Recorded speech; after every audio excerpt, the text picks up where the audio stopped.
I'll be halfway through the thing. Just accept the recording there. Yeah, so we had a very nice event in the Indian Embassy today. They were kind of having a roundtable discussion about how to promote Ayurveda and the role of Ayurveda in the healthcare system. So we met with the ambassador and some other guests that were there, and it was very nice. We were there for maybe 3 hours, and then they gave us a very nice lunch afterwards. So we had some very good discussions. Myself, Dr. Brennan, Dr. Rajvinder, Dr. Naheed, Dr. Chitali. So the entire Ayurveda team, Ayurveda Center team were there. Along with some other doctors, and it was very fruitful. And hopefully, we'll be doing having some more meetings. And also, I think the highlight of it was we had quite a few patients on. The ambassador wanted to kind of get an idea from a practical point of view what benefits people were getting from Ayurveda. So we had some patients come on suffering from various different things, some quite debilitating and some less debilitating, but they talked about their experience very, very positively, I have to say, with Ayurveda. And I think that was very encouraging, and very encouraging for us to hear it, but also very encouraging for the ambassador staff and people around to hear it as well. So it was a very fruitful meeting. And Dr. Rajvinder put together quite a lot of work on it. So thank you for that, Dr. Raj. And hopefully something more will come from it as well. Now, let's see. I have a feeling our numbers are going to be low because of the fact that we're getting so close to Christmas. I think this is going to be our last Q&A for 2023. I think once we move into December, people will be distracted by shopping and parties. And I myself am heading off to India anyway on the 15th of December. We have our tour. Hopefully, maybe there might be some people on the call that are coming to India with me, but we have 17 of us heading up to Rishikesh in India for 2 weeks. And then after that, that ends on the 29th. And then on the 29th, I'll be flying down to Hyderabad because there's a huge big course on with 10,000 participants trying to establish some increased coherence in the world, which we could badly do it at the moment. Well, I suppose we could always badly do it, but it seems to be very chaotic at the moment. So the idea being, I mean, people who practice transcendental meditation, I'm sure some of you are on the call are probably very familiar with the concept, but the concept being that when an individual person practices TM, in other words, that technique for stilling the mind and experiencing that inner being, that inner consciousness, that has great benefits for them on a personal level, like in the fact that it can remove stress. It opens up a different vista of life and what it means to be a human being. But like Maharishi introduced TM maybe around 1958, but very quickly after he'd introduced it, he said the personal benefits, even though they're great, they're not the whole story. And really what happens is when you establish groups of people meditating together, are enough people in a society, but if you don't have enough in the society, if you have a group meditating together, not only does the effect affect the person, but it actually affects society as a whole. And there has been numerous studies done. Some of them I took part in myself, where large groups congregated together, and the aim being to dissolve tensions in the local area or in the global area if the study is big enough. So in this case, we have 10,000 people, which is quite a big number of people practicing, gathering together for 2 weeks in Hyderabad. So hopefully you'll all see the benefits of that back here, and that you can start looking at the news, and hopefully there'll be more positivity coming through the news. So it'll be very interesting for you to look at that, and maybe we can have a meeting when we get back, and we'll talk about our experiences over there. And you know, if people can see that there was a change in the trends within the world during that time. The idea obviously is to have a permanent group of 10,000, and one of the things that the leader of the TM movement is hoping to do is he's hoping to inspire wealthy people to fund a group of 10,000, just to see, even in these 2 weeks. 2 weeks is a very short period, but just to even see if there's changes within that 2 weeks when the group, you know, everybody will be meditating together on this huge campus outside Hyderabad. And then maybe some people might be inspired to actually fund a group. Obviously, to fund 10,000 people to be in the one place meditating together, I mean, it takes quite a bit of money, but in terms of what's spent on weapons and war and all of these things, it would be a minuscule fraction. Even if it cost $1 billion, it would be a minute to keep it for a year, and it wouldn't cost anywhere near that. That's a minuscule fraction of what's spent on armaments in the world at the moment, and on all this conflict that's going on. So I'll be going on that course. Will be a course in Ireland for people practicing TM who can't get to go to India. That'll take place in our island, which probably some of you know, the island of World Peace, which is in Clew Bay in County Mayo. So meditators would be very welcome to go down there. I know there's establishing a large group in the United States of America. They hope to have 2,000 people on that, people who can't make it to India. And I'm sure they're going to have a group in the UK as well. So I imagine down in Rendlesham, I don't know the exact dates, but I'd be very surprised if there wasn't a group meeting down there as well. If you haven't learned TM, maybe that's a good thing to do over the holidays. Learn TM and then participate in those groups that are there. It is specifically for this type of meditation. We don't take away from any other form of meditation, but this is for people who practice transcendental meditation, and the idea being that everybody's doing exactly the same thing, and that builds up this coherence within the group.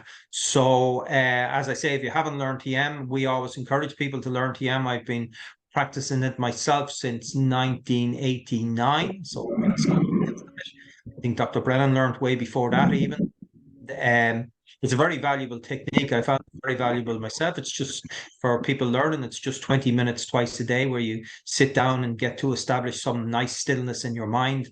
And that stillness, the benefits of that stillness overflow into your daily activity. If you already have learned TM, then be extra vigilant doing your program during those 2 weeks from the 29th of December till the 13th of January.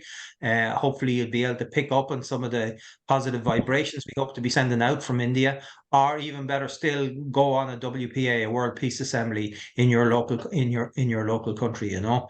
So fingers crossed it can bring some sort of sense to the whole world, because at the moment it's very polarized. You can take one side or another, and it's very difficult to move people from their views on either side. And all that happens is that people get more and more entrenched and feeling more vindicated in what they do based on what the other people have done. But, you know, it just leads nowhere, basically. It just leads to more and more killing and more and more killing. And you're just producing future generations of people who feel aggrieved and want revenge and are hard done by. And it's just a vicious cycle. And, you know, we know that in Ireland, we experienced that, you know, people who grew up in Ireland and in the Troubles. And Dr. Brennan was a doctor in Auchnatlai Hospital in Derry in the late 70s, early 80s, I think it was. So, I mean, he would have been firsthand seeing the effects of that, you know, that war that was going on up there. And, you know, eventually it was dialogue and discussion that, you know, brought it to heel. And thankfully, since the Good Friday Agreement, it's been pretty steady up there. But we've seen the non-ending cycle of violence, and more innocent people, as people get more and more desperate, more and more innocent people get drawn into it. So it's a terrible situation. It just seems to be the way that humankind has been for a long time, actually. Well, in living memory anyway. But obviously, if you read the history books, this just seems to be the way that human beings have solved problems and dealt with things for such a long time. And it's a shame that it can go on with this. But this is a new paradigm of how to deal with stress. This is a new way of looking at it that Maharishi introduced. And the idea that by people meditating together, increasing coherence, increasing their own well-being, that has an overflow into society in general. It may seem a bit outlandish that some people meditating in India can have an effect on people somewhere else in the world. But really, when we look at quantum physics and we know the interconnectedness of everything nowadays, that it's not really that outlandish. And there is research to show that it benefits. And some of you yourself may have experienced it, because if you learn TM or some members of your household learn TM, even one person in a household learning transcendental meditation can have effect on the whole household and bring about a greater calmness in it. So you may have experienced that. And as the saying goes, wars are made in the minds of men, and that's exactly what it is, that people have those decisions to do those things and to solve the problems that way. And so therefore the only place they're going to be stopped is in the minds of men. Your mind, we're referring to your thought process, and obviously your thought process is affected by the collective consciousness, or the stress in the collective consciousness of an area. we can sometimes maybe see that when we visit busy cities, and as opposed to being in the countryside and things like that, we may feel, or if there's a lot of stress in your immediate environment, you may pick up on that. So hopefully with this 10,000 that we have, it'll have an impact, but it remains to be seen anyway. So I think we have most of the doctors on. And what I'm going to do is I'm going to start off today's talk, or today's Q&A, with a question that came in on the in the questions. I didn't get that many this week, but I did get some. So let me just find one here. Questions. Okay. So we got a question from Agnes Bridie, and Agnes says, thank you for the course in Ayurveda. I found the talk on the doshas and the herbs very interesting and enjoyable. I hope to attend the Q&A on Tuesday the 21st on Zoom. I'm not sure if Agnes is there, but anyway, the question is, I suffer with all over itchy skin on and off for years, and I have it again at the moment. There is no rash with it, and I can never figure out what causes it. It can last for a few weeks at a time. I took antihistamines, which don't work. I also feel very tired at the moment, so I think maybe it's something to do with being run down or having a sluggish liver. Just my thoughts. I know when I take B vitamins and feel strong, I don't get it. I would appreciate any advice the doctors have on this. Thank you sincerely, Agnes. So, Agnes, in a way, you've kind of answered your own question to a certain extent. When you're feeling strong, when you're feeling healthy, you don't have this. So, my inclination, just from reading the email, would be this would be something to do with when you do get a little bit run down, and maybe it's something to do with the change of seasons that may be causing that. But we'll pass your question over to one of the doctors. I think Dr. Rajvinder, you're quite an expert on the skin. If you want to. Yes, Agnes. Yeah, thanks. I can see there you're there. Yeah, you kind of indicated a little bit towards the pitta element, which is your liver. So that is the pitta imbalance. If it's happening around this time of the year, like September, October, November, which we know is the transition from pitta time of the year, the summer, to autumn. So this is like the junction of seasonal change. People do get that kind of skin issues, that kind of flare up. To me, it's slightly indicating I need to know more history. I need to know a little bit more details, like when exactly it happened, because you said you get itchy skin, but there is no rash or nothing like that. There might be slight chances of candida there in your system. Seems like that flare up with the heat or certain dietary changes or certain other things. So I think the first thing that come to my mind is that. So for that, of course, we need to open up your liver channel so liver can detox these microorganisms, these things from your system, and also opening the liver or getting rid of this extra heat that your body throw it out, and then there is a relief, and then it build up again, so there's a relief. We need to look into how your nervous system, how your sleep is, like why you're getting so tired. And then B vitamins are normally associated. They give a nervous system a little strength, and person feel better. Their adrenals kind of calm down. So might be some of the chronic stress is there that is causing this kind of tiredness, and that affect some of the liver enzyme functions. There is a particular P45 liver enzyme which helps to detox, and most of the B supplements are very good for methylation, which help the liver to detox and open up some of the channel. So it's interesting correlation where you said you take B complex and you feel better, but then it build up again. So I'll suggest that you definitely talk to one of us to get into the depth of this if it's going on for a while. But in Ayurvedic term, this is a pitta imbalance. So try to eat off some of the heating food like spices, fermented products. Fermented products definitely they raise histamine in the body. So like cheese or sour fruits and anything fermented, if you're taking apple cider or any of that, so they are naturally high in histamine, and itchiness is a bit of a histamine reaction. That's where you're taking in your antihistamine and you feel better. So you remove the pitta diet kind of to work on pitta pacifying food, which will be include more coriander, more mint, and cooling things. Something very simple that you can either go with our liver care formula, which is MA579.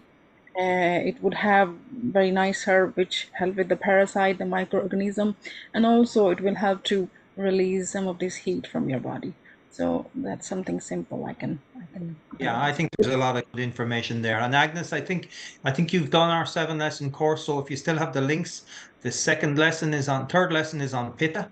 There's a whole lesson devoted to pitta there, and the doctors will talk about the liver, and there's the pitta, the liver is a pitta organ, and the skin is a pitta organ as well. So have a look at that, get some general tips from it. Don is trying to get in there, and then, as I would say, as Dr. Rajvinder suggests, maybe if it's very irritating, then a consultation would be necessary. But Don, you have something you want to say?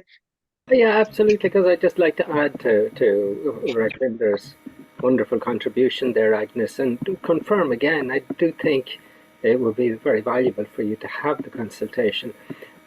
Simply, the skin is a detox organ, and so we're clearing toxins through the skin.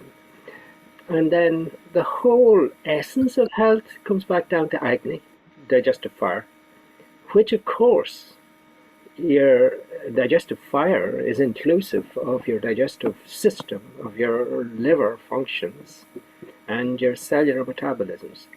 And we know when they work well that we get incredible energy and vibrant health. And when there's any disturbance of the fires, like a low fire, we've got more smoke and less flame. We've got ama, byproducts. The body's just clearing some ama through your skin, but too much. There's somehow or another digestive metabolism issues that Rajvinder's been pointing to the liver, which is our great detox organ, but not successfully clearing the toxins. The build-up will give the itch. So, that's why there's a number of strands that you could bring together, which, the care of your digestive system, the improvement of your liver functions, the clearing of toxins. And were Rajvinder running the autumn detox, that would have been perfect now for you. However, that's one of the reasons you could consult to get a personalized program to clear the toxins, and you'll make more progress more quickly. So, worth considering. Maybe you prefer the itch than to consult. Consult costs money, the itch doesn't. I want to get rid of it. Okay. Yeah. Anyway, plenty of information there. Okay. Thanks very much. Okay. So, and Jeff Levy has a question. He says, "Dear Noel and Doctors, Jeff the chef here. So, hiya, Jeff. I have a close friend who has developed shingles. Have you any suggestions to help?" So, Don, I think I'll let you handle the shingles. I'll say something. I got it myself several years back. I noticed, I was on holidays at the time. I noticed some scars on the side of my head. I didn't know what they were. I went to the doctor. I was in Spain, very good medical system in Spain. He picked it up straight away. He put me on some medication. And he said, when you get the medication early with shingles, if you get it really early, it's very, very effective. And he was correct, But at the time, I wasn't in Ireland. I didn't consult with Dr. Brennan. I just went the allopathic way, which seemed to work fine for me. But Dr. Brennan, anything from an Ayurvedic perspective? Great. Jeff, lovely to hear you're on board and with us. And I'm delighted to think of you, and hope all you and yours are well and not too overwhelmed with events in the world at the moment. So Jeff, you're the expert on pitta. You know all about it, so you can advise your friend. But Noel's point is an excellent one. The greatest problem with shingles, it is a nuisance of a condition and can be very painful, but you get over it. It can leave you very fatigued for a while, but you get over it. But there is a proportion of people who have a lingering pain in the nerves that erupted as shingles for the rest of their life, and it's quite agonizing. And that is why he goes immediately to the doctor, immediately to get an antiviral medicine, because it will prevent that outcome. And so that's something that your friend would benefit from. And it's a case where the medicine is, yes, definitely worth taking. It's really a course of an antiviral. And, in the meantime, his pitta is way out of balance. And I think Jeff was an Ayurvedic technician I worked with for many years in London, and he's very knowledgeable about pitta. He has a massive appetite, and that's why he's a great chef. And he could advise his friend about what he needs to eat and what he needs to do to soothe his pitta. And if his friend is open to Zoom consultation with one of the Vija's, great idea. So, Jeff, over to you. I think Raj is going to add. Yeah, Raj. Can I add something? Yeah, if the friend is suffering with pain, because the shingles could be quite painful, just to soothe it, ghee is very good. I recommend using little application of ghee, because with the soreness of the shingle, the skin kind of gets stretched and it is very painful. So keep it soothing. Just a application of warm ghee with a cotton wool or something like that. And you can also add a drop of MA634 oil, because of the camphor in it. It's quite cooling and it's also quite helpful with the pain. So just to add that. Okay, Jeff. So lots of advice there. So we'll go to the Q&A for our first question from the Q&A. This is from John C. It says, is it okay for me to take Brahmi powder? And he's prescribed a statin, atorvastatin. Thank you. So I'm not sure who wants to take that one. If anyone has any opinion on that, Brahmi powder when you're on a statin. Yeah, he's fine. Yeah, I think Dr. Charlie will take that. Yeah, go ahead. That's okay. So it is good to take Brahmi powder, but only thing, keep a gap of 1 hour, like anytime when you are taking modern medicine along with Ayurvedic herb, it's better to take a gap of 1 or 2 hours between the medicines. And Brahmi will help to calm down your nervous system, and it is a good nervous tonic as well. So you can take Brahmi powder. Okay, so that answers that.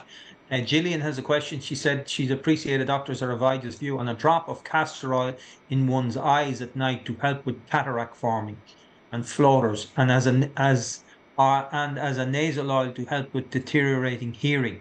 I do not feel comfortable using the Maharishi nasal oil. So the Maharishi nasal oil is MP16, which we do recommend to a lot of people. It can sting people, especially pitta people, you know. So the question is here is, what about using castor oil both in the nasal passage and on the eyes to help with cataracts and floaters? So I don't know, is Dr. Naheed on? Yes. Hi, Noel. Hi, Dr. Naheed. Yeah, so I cannot see the questions over here because I joined late. So is it the castor oil she's asking about? Castor oil in the eyes to help with cataracts at nighttime. And use a drop of castor oil in the eyes and also in the nose as a nasya technique. Okay. I would say that if you are looking to something to put it in your eyes for cataract, then I would say go ahead with the ghee. Ghee is excellent for the eyes because it's really cooling, and for the eyes we need the things which are cooling, which are not too hot in nature. Castor oil is kind of a warming. It's good for when you are dealing with something like a Vata disorder or you're looking for a mild detoxification. But for Nasya, I would say you can take MP16, because MP16 has all the good herbs which can help you to balance all the Vata, Pitta, and Kapha. And for the eyes, I would say apply ghee rather than applying castor oil. Unfortunately, in the post that she put down, Naheed, she said that she doesn't find the nasal drops so appealing. They're irritating. So if there's anything else she can use up her nose, I think. Yes, she can use coconut oil. She can use just plain sesame oil. And in fact, she can use the ghee as well for the nasya. Excellent. Thanks. Okay. Or maybe you could put just a drop of the nasal oil in with some sesame oil just to dilute it down, or use a smaller amount. If you use a lot of that oil, it can be quite stinging, you know. So just use a smaller amount, maybe mixed in with sesame oil, and then apply it to the nostrils as well, you know. And then ghee is the suggestion for that. There's a traditional treatment in Ayurveda called Netratharpana, which is a ghee bath for the eyes. I've had it done as a pitta person. It's quite stinging, really, I suppose, is the way to put it. Some kapha person wouldn't even notice it, but yeah, it's very, very good for the eyes. I hope to get it done in India when I'm over there the next time as well, you know. Madeline asked about Brahmi. She says, I'm a bit confused which Brahmi should we take, Bacopa Monarier or Centella Asiatic. Yeah, different, please. I cannot tolerate Golu, get stomach cramps. Interesting thing you see is that India is a vast continent with so many indigenous herbal traditions, and then in an ancient text, a plant gets described, and the same plant with the same effects may not be available throughout that vast range of elevation and latitude. And so what you actually find is in different traditions you've got similar acting herbs. And so what you have with these two herbs, Bacopa monnieri and Centella asiatica, they have exactly the same properties, and they're used for the same purposes, and are as effective as one for the other. So they can be used intermixed. But the Vajas, being from different parts of India, may have a preference. So if any of the three Vajas would say one over the other, shoot ahead. Bacopa is Now we have a big row. Yeah. Basically, yeah, that Bacopa monnieri is North herb. North India. Go ahead, Shilpad. Yeah, okay. So Brahmi is basically the main botanical name of Brahmi is the Bacopa monnieri. So that is the herb which is found in the southern part of India, basically. And the other name, which is Gotu kola, it is like similar, it has similar properties as Brahmi, but the name for that botanical name is different, as Centellia astacia. So more or the less, both of the herbs have a great action on the nervous system, and they calm down the nervous system.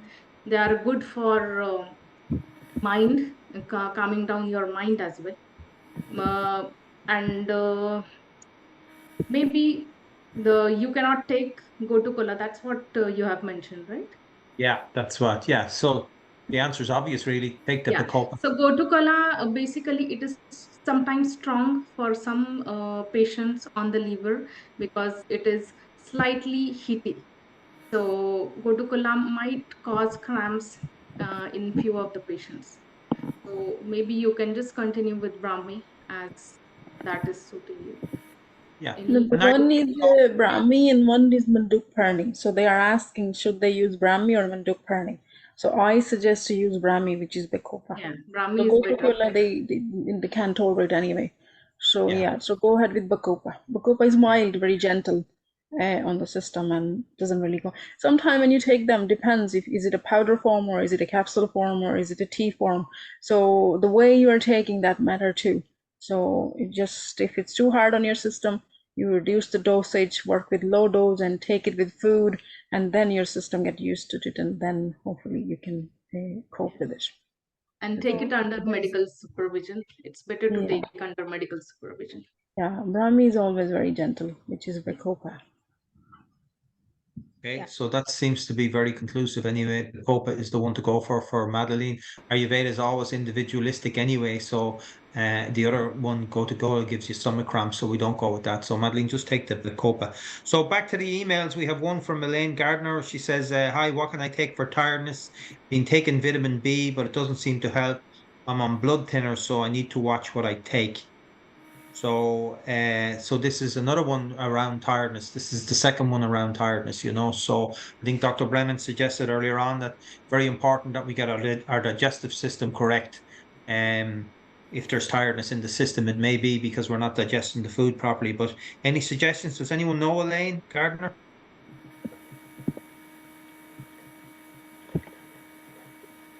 Yeah, Elaine, are you taking that, Dr. Brennan?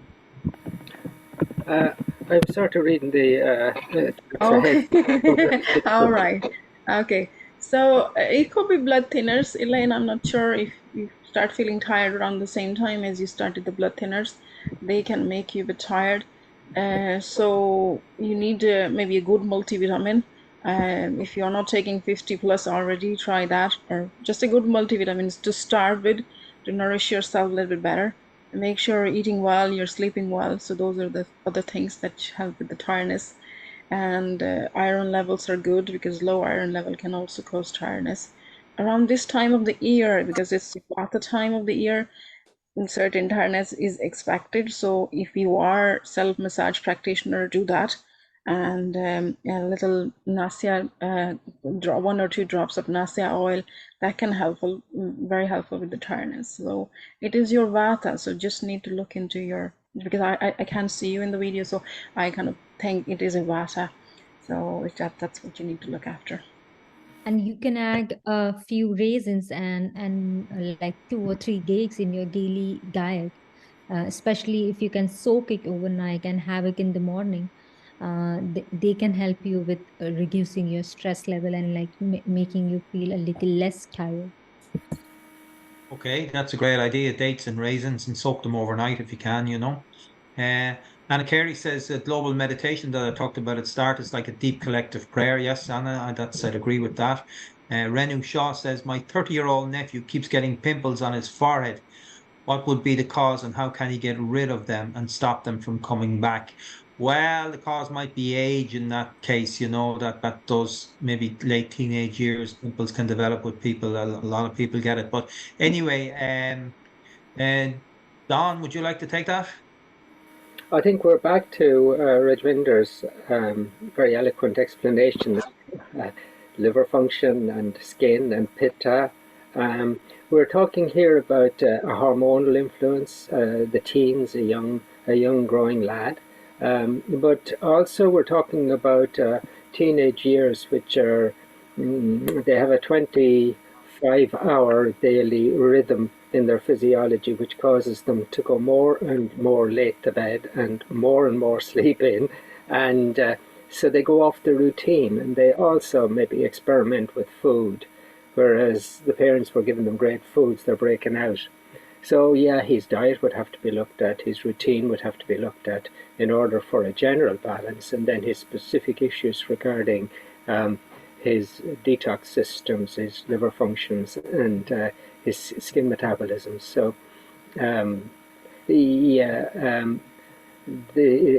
there's certainly a lot he could do, and I'm sure Dr. Chitrali, Dr. Naheed, Dr. Rajvinder could add to that. I will just, sorry, go ahead, Dr. Chitrali. No, go ahead. Coming on the top of you, I'm sorry.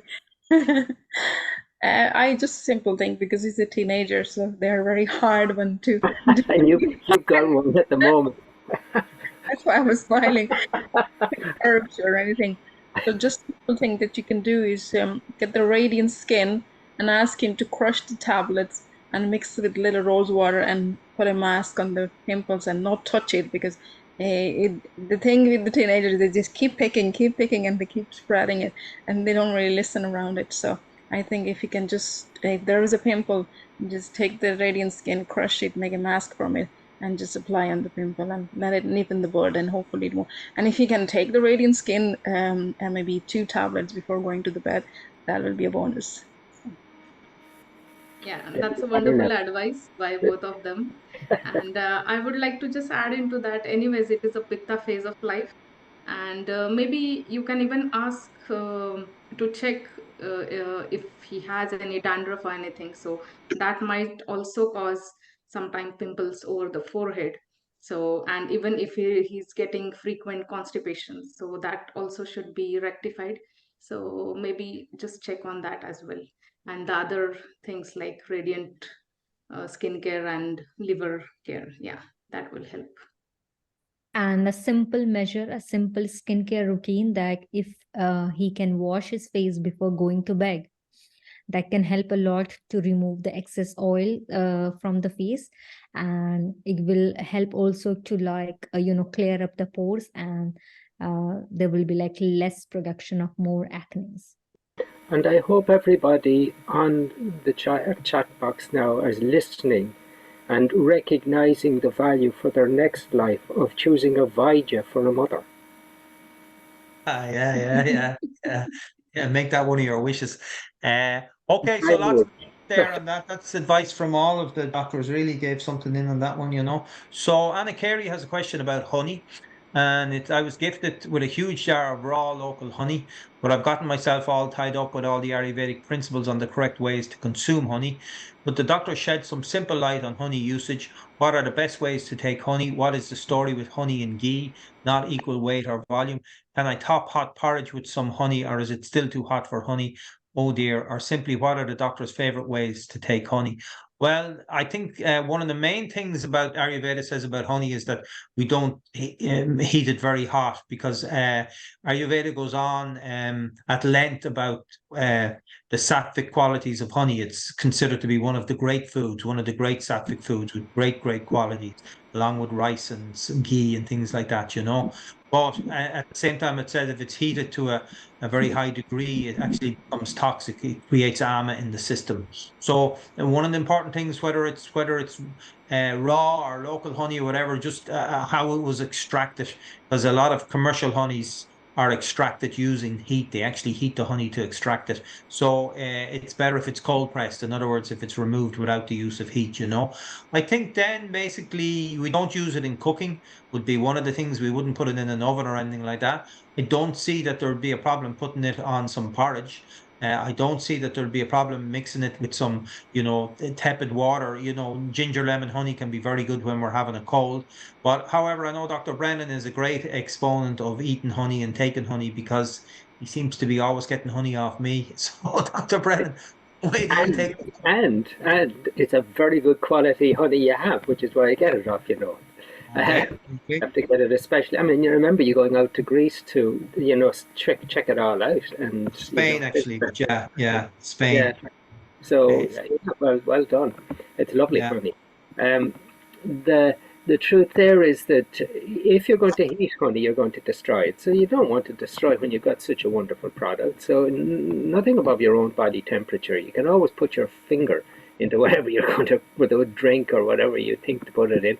And if you can feel any heat, you're hotter than your finger, so you don't put it in there. If you feel, you know, nothing, it means it's the same temperature. So anyway, your own body temperature or lower. And that's also the reason why honey is more for this time of the year than for the summer, because the summer it's too hot. We're too hot even. And so, yeah, I would just have that stipulation in mind. You can let the porridge cool if you want to add it to the porridge. You can let the milk cool. You boil milk, let it cool to body temperature, add honey and cardamom and a little ginger, and you have a wonderful nightcap. You could you just use honey on your toast, and you know, but you're just aware not you don't want to heat it. That's the only stipulation. It's also in recognition you're not kapha, Anna. You are Vata, so it's not that you eat tons of it, it's that you appreciate it as a, you know, a delicacy that you enjoy in moderation. Yeah. So Okay. I also wanted to add this, that Anna, you are a Vata, and one of the taste of honey is astringent. So make sure you don't overdo with honey. Have in like moderation, like 1 teaspoon, not more than like 1 to 2 teaspoon in a day, and always put a gap. Like if you're consuming it for 15 days, then put a gap of 1 week, and then you start using it again. And prolonged use of honey, especially for Vata people, can lead to like a little bit of weight loss kind of thing. And I don't think you want that. So be cautious about it. Okay. No, can I put in an advertisement at this stage? Yeah, you can if you want, Don. Yeah. Very good, very good. We're now breaking for a little bit of an advertisement. I don't know if Noel told you what we were up to this morning, because I came in late onto the call. But we had a were you, Noel? Did you tell them? I did, yeah. I mentioned the chat. Yeah. Oh, well, it was a wonderful meeting, and what elevated the meeting really was Tamari, who's here with us now. Thank you so much, Tamari, for your personal experience, and a few others who are not on this call who also gave their personal experience through the use of Ayurveda. And it really, really was very impressive. And it was very good for the Indian ambassador, for his all his understudies, and for the others who were in the room to hear all of this. And it so impressed the ambassador that he intends to somehow or other gather these informations and talked about our patients giving their experience. And that was triggering Noel, which was lovely to see, because Noel already had, of course, thought about this and thought of doing this. And so he said that over the next week he would be getting in touch with you to ask those who have significant experience with Ayurveda and are prepared to be open and offer it, that Noel could use it and that people could see the sort of practical benefits of Ayurveda, and that even we could offer it to the ambassador for his use. So if anybody feels that Ayurveda has made a massive change in their life, they've had great benefits, and wish to help us with that ongoing effort to make people aware of the incredible potential that Ayurveda has to offer, and would give their experience for Noel's use and the ambassador's use. And we would be very, very appreciative that you send Noel probably an email. Noel, is that the way to do it? Yeah, no, listen, I'm going to send out an email about it in the next week or so, and we'll organize a call. I don't think we'll have any difficulty getting people to come on and talk about it. I think personal testimonies from people are really the strongest way. They touch something, that just me talking about it or you talking about it doesn't actually get to. But when people come on that have had, conditions, whether serious or not, and say, I've used Ayurveda to help with this.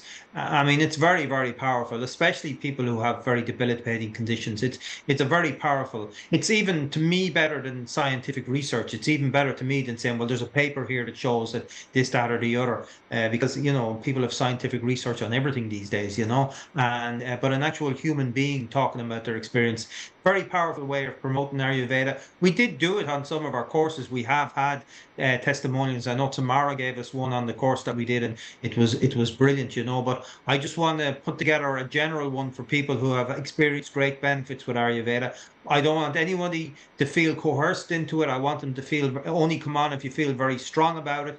It will be important that you're happy to give your name, you're happy to say where you are, so that it's a real thing. It's a really, like, this is Mary from Cavan or Jack from Dublin or whatever it happens to be, who is just an ordinary human being living in Irish society or UK society or wherever, that had a condition and used Ayurveda to help improve it. And it'll be a very quick thing. Just come on, say who you are, how you got in, maybe how you heard about Ayurveda. If you consulted, you can mention one of the Vajas if you want to, and just give a general outline of what you did, and then just say what effect it had on you, and that's it. Just somewhere between 5 and 10 minutes per person, and if we can gather up a lot of these, then I can use them on Facebook, I can use them on Instagram, we can put them on TikTok, we can give them to the ambassador, we can get that knowledge out there, because it all just helps in spreading the word out there, So thanks for bringing that up, Dr. Brennan. But I will send a newsletter, and we'll organize a night where we do it, and so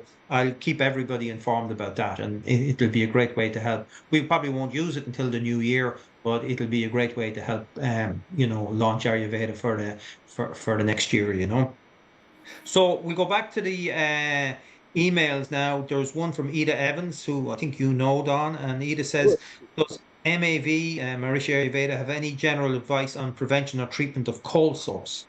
So this is from Ida. So have we any cold sore experts out there? You're probably all experts in them anyway, but anyone want to take that one? Dr. Brennan is taking it around. Hmm? Sorry, I thought you were taking it. Dr. Naheed looked like she was about to jump in there.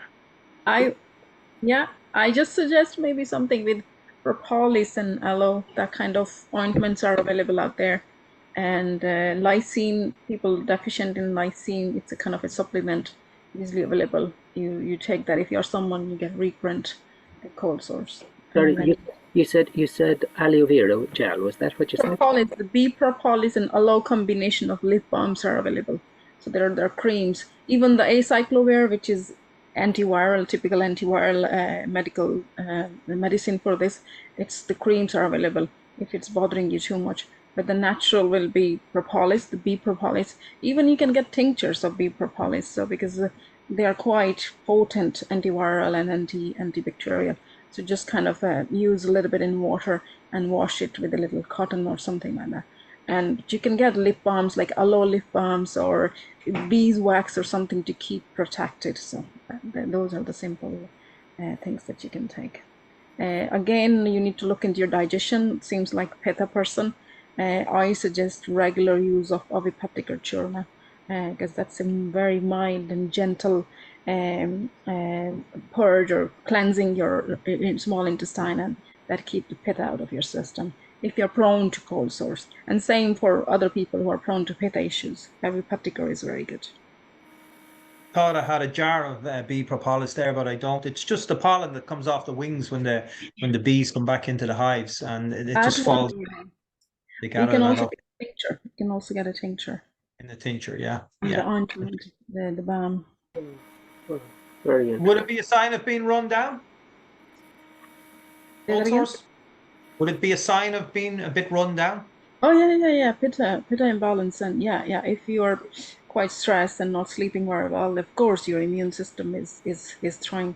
So of course you need to look into your immune system as well. Yeah. So look into basically mind. Yeah. Most people have these viruses and things that are always floating around in the atmosphere, and it just depends when your nervous system or when your immune system is good and strong. It's just dealing with these things. It's just taking care of them.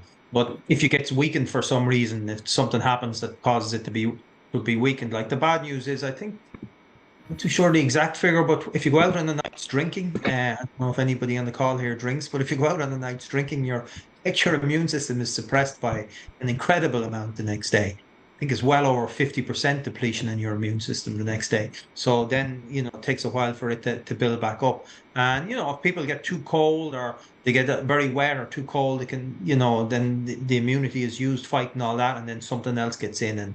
And so it's always about trying to keep your immune system very strong, because all these things are out there, and it's just a matter of having a strong immune system to fight them off, Well, knowing Ada, Noel, she wasn't on the batter when this happened. And I wasn't suggesting, but just in case there is anybody out there that's, I don't think too many people are drinking a bottle of water. It's not for her. The Q&A. Exactly, Raj. Knowing that this is for somebody else to take care of. She said he is taking, he's using, not her.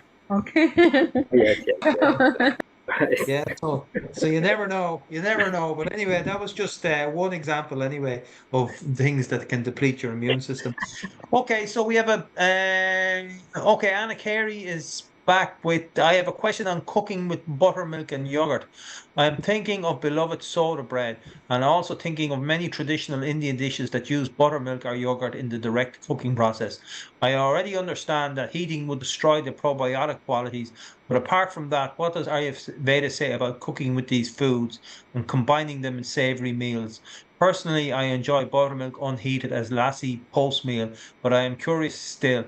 Thank you. My questions aren't so serious, but I hope it's not a bother. No, it's not a bother, Anna. And obviously, like in a lot of Ayurvedic meals in India, it'll be in the form of a thali. So you have all the different dishes on a plate, and they will have yogurt, but it'll just be a separate dish. Rayata, I think is what it's called. It's just like a separate dish that they have.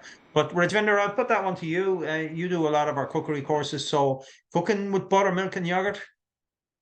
And because we in Indian tradition we use something called kadhi. It's not curry, it's kadhi, which is traditionally you cook with buttermilk. So the buttermilk is the buttermilk where butter is churned out of it. So that's kind of buttermilk is used, which is basically kind of when you make paneer, you take the milk solids and the whey is left. So people use that kind of whey as well for making into soups and things. So here you take the extract, you take the big part, which is butter in that buttermilk, out, and then it's lighter, and then it's viable for cooking. It's okay, because traditionally, I say from generation to generation, and they love this curry in India. It is sold on the carts and on the food markets and stuff like that. So that's the one. But unfortunately, in Ireland, we don't get that in the supermarket. The buttermilk you get here is still would have butter in it.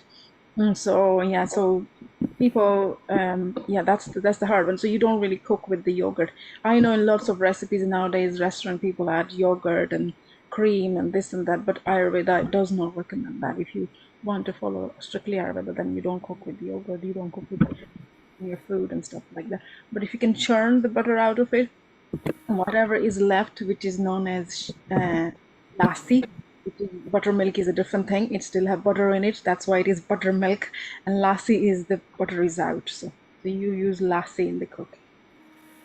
Okay, very good, very good. So Tamara was saying it was a pleasure, very, very interesting. Thank you for inviting me along. So that referred to the Indian Embassy this morning. Ida says, what was the churna, please? He's using the B propolis and the lysine. Can't remember. Did somebody mention a churna? Probably pitta churna. No, I typed it in. I answered that out. Oh, you wanted that. Avipatica churna. Okay, yeah, I see it there. Okay. So Monica says Rajas cup good for Vata people.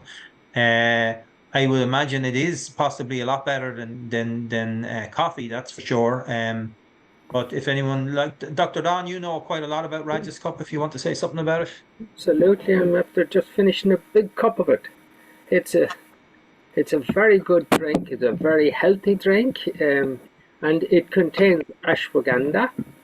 And ashwagandha is the great tonic for the nervous system, and you should try it, because if ever you get tired and you think, oh, I need a pick-me-up, rather than go for caffeine with its artificial stimulation, which just uses up your energy stores rather quickly and leaves you a little bit flat after they've been used up, you could have Raja's cup, and it just actually 10 minutes later you'll be fresher, you'll be clearer, because it's a tonic, it's a rasayana, and it's rejuvenating for the nervous system particularly. So I would definitely recommend it.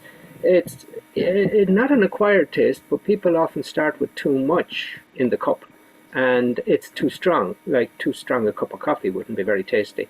So you start with a little amount, maybe a half teaspoon, half teaspoonful, but you then acquire quite a taste for it and becomes absolutely a lovely drink. So definitely I'd recommend it especially for Vatas, but I'd recommend it for all doshas. I don't like it. You don't like it? I'm not a big fan of it either. But it's, you start taking it too strong, I tell you. You have to start weak and you really get into it. Ooh. Well, it's a big seller, so people like it. I mean, we sell lots of it, so people are obviously reusing it all the time. And okay, so that's the only way to know is to try and see how you get on with it. Miss Abigail's question: can you tell us more about Marma therapy? What it's best used for? Is it general health maintenance or good for anything specific? Well, it's both, I would say. I think Dr. Brennan and Dr. Rajvinder have both. Maybe the other doctors have well. Dr. Don, I know you did a course in Maharishi Ayurveda Marma. So maybe you say a few words. Very, very, very subtle treatment. If it's more subtle than Ayurveda. Now, that'll rile the Vajas.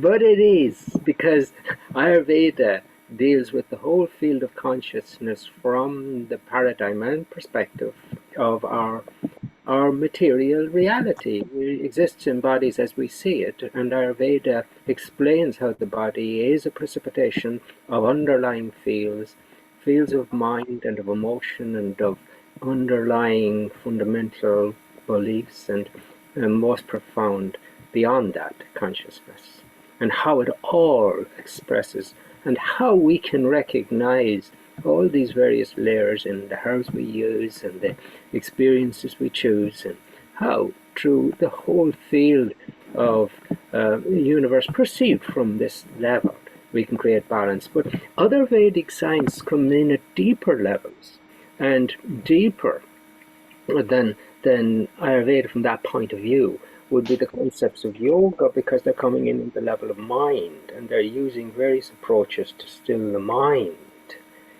And yet deeper again, there are other approaches within the Vedic tradition, and each of them are very true and real for the whole structure of the expressions of consciousness as a universe and as our physiologies. But Marma is very interesting because when consciousness wishes to create all these levels, it actually creates a stir, a movement, and this is prana.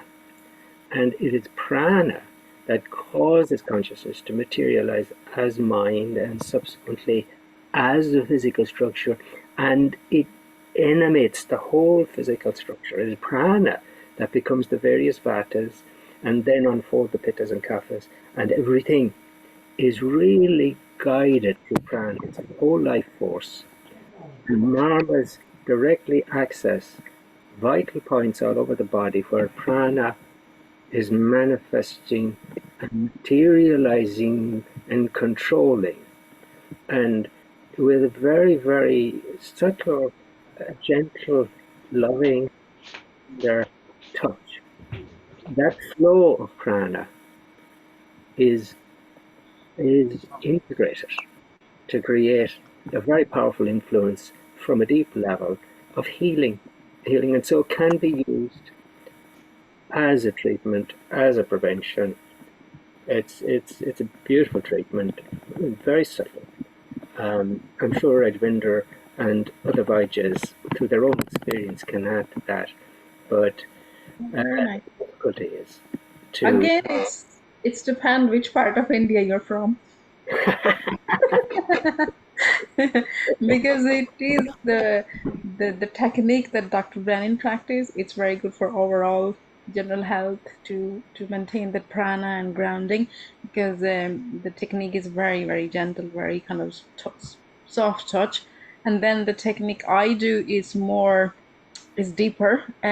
Like even someone has frozen shoulder, let's say that, and then when you go to the acupuncture, they work on certain points, and those points are like Marma points. So even in Ayurveda, we do Marma puncture. So we will be working with the needles around those points. So it's a certain tradition believe, oh, you shouldn't do anything with the Marma points. You should handle them very carefully. But we have this technique of Marma puncture, or even acupressure kind of technique where you work on the Marma point, and that's for something specific. So there are two things here. One is very gentle, very soft touch, learning the self-care Marma points. Then you can help with your normal pains and aches, and they work like wonder. Like even today in the Indian embassy, there was a Vaja who joined us from online from India, and he was saying he just do these Marma lectures, and he just give 2 points for people to work on for the frozen shoulder. Yes, yeah, of course, 2 points could be very beneficial to help with it. But I don't think there will be a miraculous improvement in the frozen shoulder, because that's something you need to work a lot on different levels. But yeah, so if you're dealing with something specific, even fertility or pain and aches, Marma works great. So they could be used for in general health and anything specific. Yeah. So in Ayurveda, we do Marma pressure, which is like acupressure, Marma puncture, which is like acupuncture. So there are techniques around it. So again, who you are trained with. Yeah, and I've experienced both sets of Marma. I did Marma with Dr. Brennan in Longford Terrace one time, and I just fell asleep. And I did Marma with Dr. Rajvinder, and I couldn't walk for a week. So they're definitely... You fixed your elbow, though. You fixed your elbow. You were having a pain in your elbow. Yeah, that's true. Yeah, it was tennis elbow you did it for. Yeah. So they're definitely different approaches. I'm not saying which one is better, but they're different approaches. Okay, so there's some questions here that came in. Okay, Marma, thank you. Well, the thing to do is, Abigail, is to try Marma therapy. Have some Marma therapy. Can you add milk to Raj's cup? Absolutely. I discovered that once you feel the cold sore starting, apply coconut oil on the area frequently, and the cold sore doesn't come. If it's already formed, it'll go away much quicker. Makes sense, as cold sores are viruses and coconut oil is antiviral. That's correct, and it's also a pitta thing. So coconut oil would be very good for pitta as well. I'm a big Ayurveda fan too, but I'll take any natural remedy that helps too. Laugh out loud. Any natural remedy is Ayurveda. Ayurveda is not limited to Ayurveda, what we call Ayurvedic herbs. Ayurveda means knowledge of life. So any herb that you buy and that you can get in Ireland on the side of the road, that has an effect that you want it to have, that's an Ayurvedic treatment. It's not specific to just one set of herbs or anything like that. Anything that's natural and anything that works and anything that's knowledge is Ayurvedic, you know. So so Tamara says Dr. Brennan shared a recipe for laddus with honey, dry apricots, raisins, cranberries, and seeds, high in iron and absolutely delicious. It's a lovely way to use the jar of honey. That was probably in our diet and nutrition course. I think, Don, you did that at the time, you know. Okay, I mean, I'm here definitely searching because, yeah, I go through these recipes and try them out and love them, and then can move on. And okay, but I probably have a copy of it. So if anybody wants a copy of that recipe, just send me an email. I'll see can I dig out we'll have it on video somewhere. We must have made a video of it, you know. So don't expect an answer straight away, but send me an email, noel@ayurveda.ie, and I'll try dig out that recipe for you, you know. Yeah, so Abigail is going to try more Marma treatments. Okay, we're coming to the end of the questions there. We have one more online. This is from Martina Stafford, and she said, I wonder, could you ask the doctors whether he has any recommendations how to treat nerve pain? Please, gratefully, thanks, Martina Stafford. So that seems to be directed at you. I wonder, could you ask the doctor whether he has? So that's definitely you, Don. So nerve pain. yeah, why don't you give me an easy one, huh? So, yeah, nerve pain. I take a very general approach, first of all, in terms of a balance of Vata, because the nervous system also is related to Vata. I'd take an approach that tries to nourish the nervous system as well, and that would include the specific foods, but also I would be thinking in terms of oil massage generally.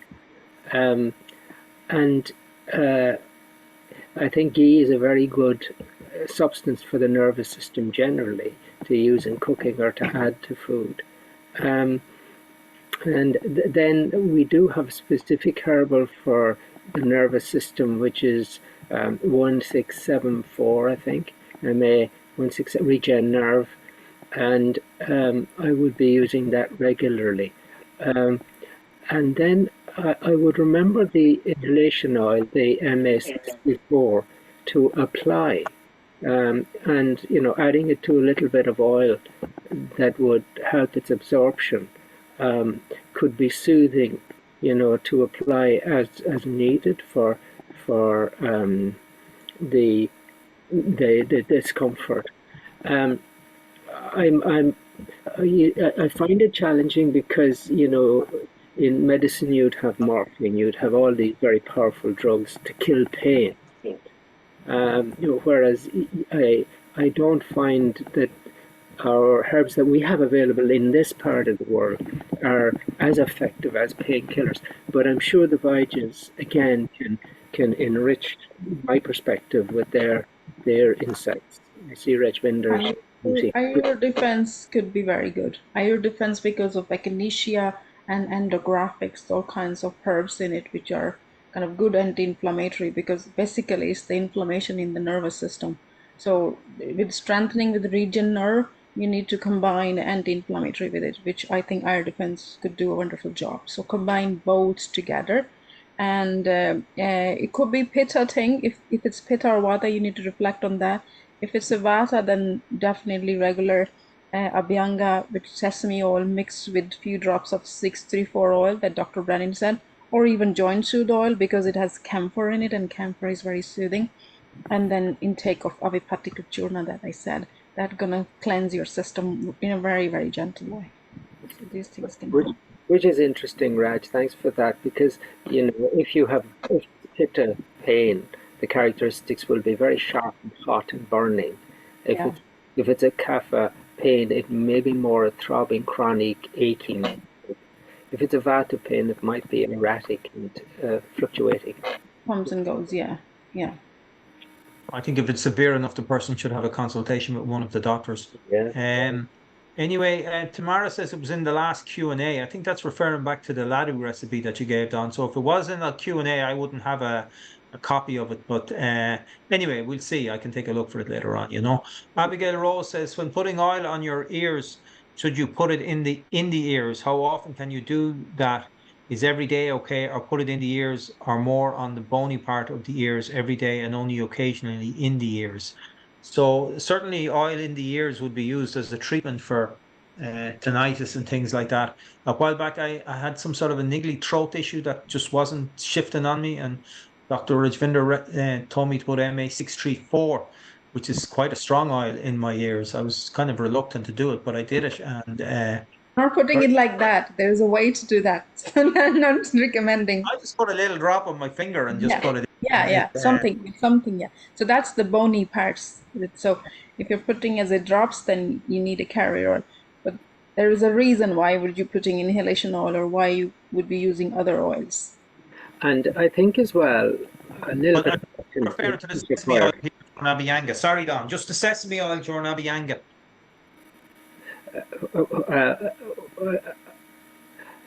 Just a little caution with regard to the ear, oil in the ear. Some people have an eardrum that's perforated, and generally in a medical context you would actually look into the ear to establish a patent eardrum before starting to put things into the ear. I wouldn't be putting oil into my ears. I'd leave the ears alone, but you know, if there's an issue with your ears, consulting with a Vaidya as to the appropriate oil and the way of using it is what's warranted there. And yeah, definitely in the circumstances it can be, but in general, the medical advice is to put nothing smaller than your elbow in your ear. The reason being, you know, people think they're cleaning out the ear and they're getting these little buds and ramming them in. And the lining of the the canal is so delicate. It's designed, first of all, to excrete wax, and it has all these very, very fine little hairs which keep wafting the wax out the ear. And what that does is any debris or dust or little particles that get into the ear get stuck on the wax and get wafted out, and then eventually a little bit of wax drops away. So it's the cleansing mechanism. Putting anything into your ear can interfere with that mechanism. And no, I'm not saying that oils will do that, and oils can be very nourishing. If someone's quite Vata with very dry canal, could be helpful. But I just would have that little word of caution. Leave your ears alone generally, and you know, if there's a problem, I think. Yeah, and we don't, you know, and a little bit of oil is often used to dissolve wax. A little olive oil, go to bed at night to dissolve wax in the ears. But yeah. Yeah, it's not something we recommend in Abhyanga. We've never told people to put oil in their ears. Certainly the ears are a Vata organ, and the outer it's absolutely fine. But it's only a medical thing that you may put things in. But I'm going to tell you a story about ears and putting things in your ears.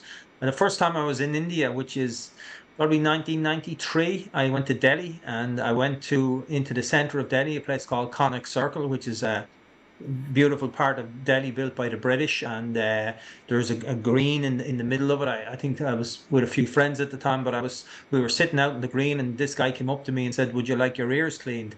And I don't know whether he spotted I had dirty ears or whatever it was, but anyway, he came up and asked me would I want my ears cleaned, and I was young and adventurous, so I said, okay, I'll give it a go. So the next thing, he took this steel bar out of a little clip that he had on his belt, and he stuck the steel bar in my ear and whittled it around in different ways, and took it out, and there's quite a lot of gunk on it. And he did the other ear, and he took it out, and I must say I did feel like much better. But then he simply got the steel bar and he wiped it in his sleeve, and he put it back in. Put it back in his belt, and that was the height of it. I only ever had it done the one time. I don't think I'll have it done again. But it's a traditional thing in India, I suppose they do it. It definitely seemed to work with me, and getting your ears cleaned out, it seems to be a thing that they do. But anyway, not that I'm recommending it, you know. So Abigail says, I was just thinking of the sesame oil, so there's no need to put it in your ears, Abigail, or iron bars or anything like that. Its hair and wax is like a human spider web. Yeah, okay. So I think we have, let's see, how many people do we have on the call? We're probably not 27. Yeah, we normally have up around 100 people. So I think it's the fact that we're getting up close to Christmas at this stage that the numbers are going to go down. We have worked our way through all the email questions anyway. And just to say to you that we have a webinar on migraine and headaches on the 29th of December with Dr. Tritelli. We've quite a few people booked in on that. So it'll be a very interesting webinar on, there'll be certain things about postures and breathing to help with brain health and vascular health as well. And then on the 5th of December, Dr. Rajvinder is doing a cookery course. I sent the details out in an email of what Dr. Rajvinder will be covering in that. We just finished our autumn detox a while back, and it's kind of themed around that. You don't have to have had done the detox in order to do this cookery course, but it will focus in on the liver, a liver tonic, and foods for the kidneys as well. And then there'll be a few other things as well, a shepherd's pie and things like that as well. But that's on the 5th of December. All of them, you're going to have to find where they are in the newsletter and use the links to book and pay for them. We will be starting to wind down really for Christmas. As I said, I'll be away on the 15th anyway. We will run a Black Friday sale this weekend.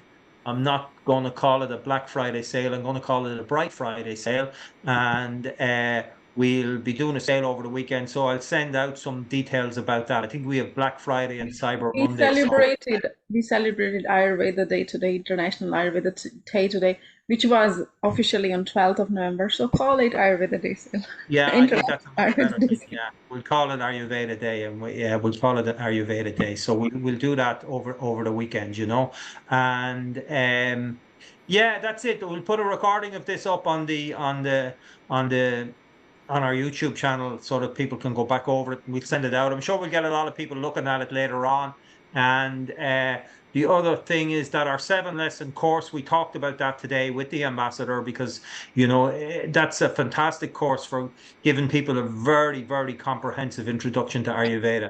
Because as I explained to the ambassador, like there's a lesson on Vata, there's a lesson on Pitta, there's a lesson on Kapha, there's a lesson on the rhythms of the day and the daily routine and the seasonal routine. There's a whole lesson on diet and digestion, and then there's a lesson on the 6 stages of disease. So it's a really, really wonderful course that everybody should take, and many of you have taken it probably several times, but there's no harm in going back over it again.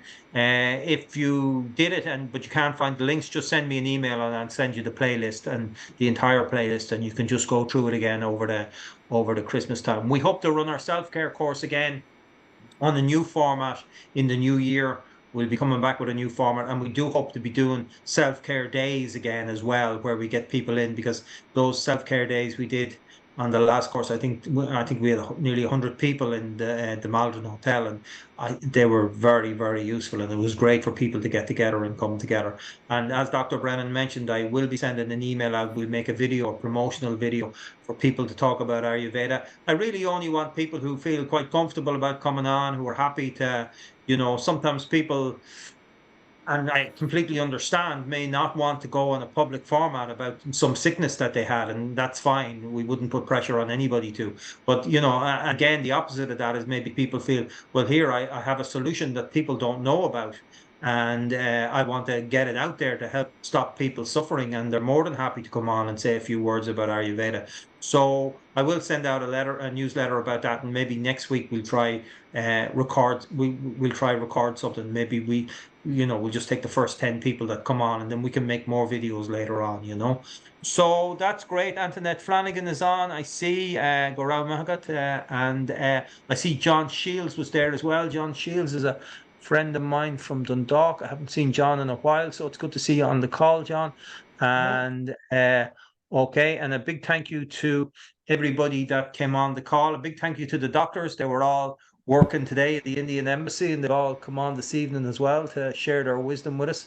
So a big thank you to them. It's probably be our last Q&A for 2023. I think we nearly did one every month, except maybe in the summertime we probably missed a few. So thanks very much to the doctors for coming on and sharing all their knowledge. We'll do a lot of new promotions in the new year, and then hopefully we'll get the numbers back up, have more and more people coming on to these Q&As, because I mean, really, Ayurveda has so much to offer the healthcare system in Ireland and everywhere in the world, really, you know. Okay, everybody, thank you very much for coming on. Namaskar, and we'll be in touch with everybody. We will, I'll try organize a party from India, a Gandharva Ved concert. We had one last year, and we'll send out the Zoom link, and hopefully the time will suit people. It'll probably be afternoon time for you. It'll be evening time for us. But we'll try to organize, maybe on the 21st, we'll have some sort of a Gandharva music concert. And yeah, okay, everybody have a great summer holidays, and hopefully we'll see you on some of the few webinars that we have left before we finish for Summer. The winter holiday. winter holidays, yeah. Sorry. Yeah, wrong time of the year. Okay. Have any of the doctors have anything they want to say? No, it's great. I think you brought us in on a high. I think we're witnessing a very historic moment in time. I think, you know, the unfolding world events were predicted by Maharishi, and he just said, just don't get wrapped up in the apparent terrible atrocities. The reality is the whole of the coming generation is observing the absolute failure of the old ways. And they're going to take this knowledge. This is for them. They're going to take this knowledge of consciousness, and we're witnessing this point of transition. And this 10,000 group in the beginning of next year, you will feel its effects, and you'll observe that there's more intelligence coming into the operations of mankind, and the solutions to the Middle East come from the field of love and compassion and patience and appreciation. And it's going to start happening. The world is watching, and the world knows we're not solving problems at the moment. So there is another paradigm. You're in the vanguard. You're experiencing consciousness. You're experiencing an awakening within yourself, which has you deeply sensitive to the profoundness of Ayurveda's wisdom. And that awakening is happening increasingly on a global level. It's the yoga, it's the integration, it's the awakening of that unified wholeness. But that awakening is actually entering a new phase, where we start to see life not in mere material, disjointed terms, in terms of all of us being one wholeness of consciousness, one consciousness in motion as human evolution, as human experience. And in that integrated wholeness, solutions are going to start emerging, and we're at this amazing point in history to be the observers, not merely the observers. Every time you transcend, you stir the wholeness for everybody. Do your meditations, don't miss out. Do particularly, as Noel was suggesting, you know, at that time when that 10,000 group are meditating, be very, very complete in your program. And if possible, join people on the island and join the coherence times. And stick to your Ayurveda regimes, because all that you do in Ayurveda is about bringing that integration to your physiology, which allows connection with that which is awesomely you, and that which integrates you with all of life, and that allows life as a whole to actually project through you for the benefit of us all. So it's so significant what you're doing with Ayurveda, what you're doing with your meditations. And, you know, I thank Noel for leading us in with this. And we just, if this is our last question and answer, would like to leave you with that thought. Okay. Well, it's our last question and answer for 2023, but we'll be back with a bang in 2024. Okay, everybody. Thanks for that, Don. Thanks very much. I'll catch up with all the Vitas very soon. Bye-bye. And sorry, Raj.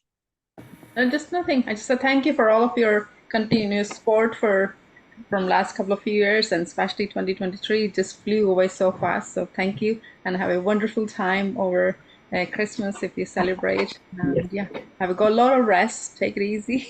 Don't go mad on shopping. Okay. Okay, Naheed. Okay, Chachali. Thanks very much, everybody. Yeah, we'll talk. Thank to everybody you. soon. Thank you. Thank you, everyone. Bye-bye. Bye. Bye-bye. Bye-bye. Bye-bye.